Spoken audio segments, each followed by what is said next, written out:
Hello guys, welcome to my another blog. আজ আমি আপনাদেরকে দেখাবো কিভাবে ক্যারামেল পুডিং বানাতে হয়। এই রেসিপিটা জানে না এমন মানুষ মনে হয় খুব কমই আছে।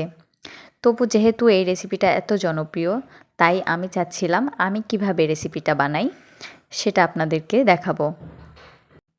মাত্র 3টি স্টেপে বানিয়ে দেখাবো আজকের রেসিপিটি। কথা না বাড়িয়ে চলুন শুরু করে দেই। আমি এখানে প্রথমে ডিম আর দুধের মিশ্রণটা তৈরি করে নিব। এখানে আমি 2টি ডিম ভেঙে নিয়েছি।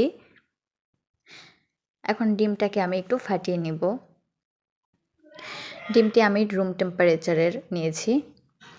যদি ফ্রিজে থাকে তাহলে 10 মিনিট আগে ডিমটি বের করে রাখবেন। এরপর আমি এখানে চিনি দিয়ে দিচ্ছি। চিনি দিয়ে ভালোভাবে আমি গুলিয়ে নিব। চিনিটি যতক্ষণ না গলছে ততক্ষণ আমি বিট করে চিনিটা ভালোভাবে গুলিয়ে নিব। এরপরে আমি একটু ভ্যানিলা এসেন্স দিচ্ছি। ভ্যানিলা এসেন্স দিয়ে আবার একটু ভালোভাবে মিশিয়ে নিচ্ছি।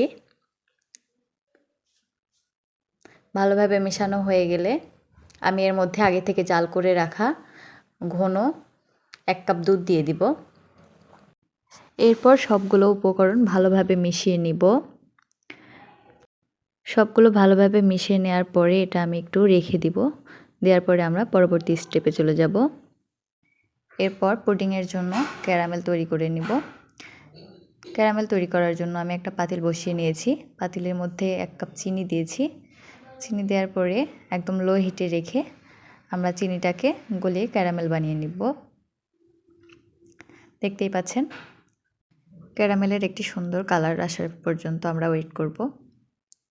দেখতেই পাচ্ছেন আমার ক্যারামেল প্রায় হয়ে গেছে। দেখবেন যেন পুড়ে না যায়, পুড়ে গেলে আবার পুডিং তিতা লাগবে খেতে।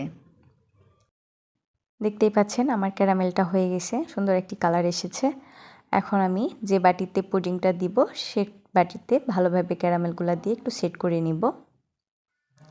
নেওয়ার পরে আগে থেকে যে ডিম দুধের মিশ্রণটা রেডি করে রেখেছিলাম সেটা ভালোভাবে ছেঁকে আমরা বাটির মধ্যে দিয়ে দিব। ভালোভাবে ছাঁকা না হলে এই যে এই দানাদারগুলা ভিতরে গেলে পুডিংটা একদমই ভালো হবে না।